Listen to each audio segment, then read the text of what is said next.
ගොයන් කොලේ තියෙනකොට චාරිත්‍රාක් වශයෙන් පෙර සිට අපේ වැඩිහිටියෝ අපි දෙමව්පියෝ කරපු චාරිත්‍රාක්. මේ සියලුම දෙවියන් සිහිපත් කරලා තුන්රුවන්ගේ සරණ පතලා තමයි මේ ඒ දේ කරන්නේ.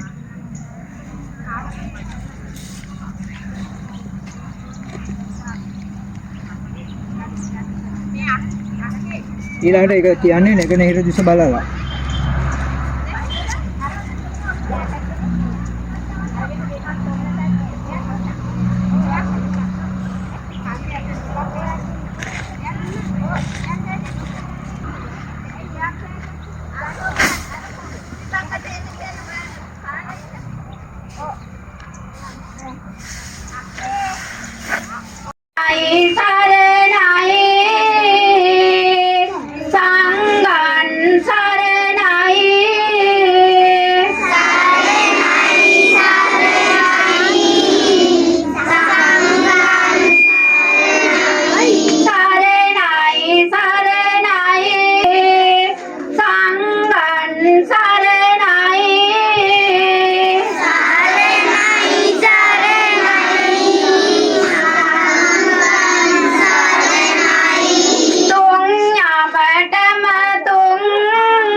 එදා දවසේ මේ ගොයන් කපනකොටත් අර ආච්චියම්මලා ඒ ගොයන් අහුරක් අරගෙන අර මට දුන්නා.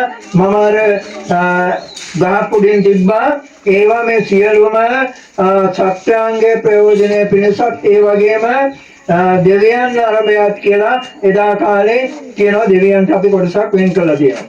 ඉතින් දුවේ පුතේ මේ අක්ෂයන් අපි අරගෙන අපි වැඩිහිටි සමිතිය ගානේ මාර්තු මාසෙදී දෙනවා කිරියම්මාවරුන්ට දානයක්. කිරියම්මාවරු ඔය අම්මලා අරිස්සලෙන් දැනුත් කරනවා ඔය වයසක කට්ටියවත් ගෙනල්ලා කිරි දාන දෙනවා. නමුත් අපි බලාපොරොත්තු වෙනවා බබාලා හම්බෙච්ච මාස 5 අවුරුද්දමාරේ ගිය ඒ අම්මලා ටිකක් එකතු කරලා තමයි කිරි දානේ දෙන්නේ. ඒ කිරි දානේ දෙන්නේ අපේ සර්වෝදය ප්‍රජාශාලාවේ.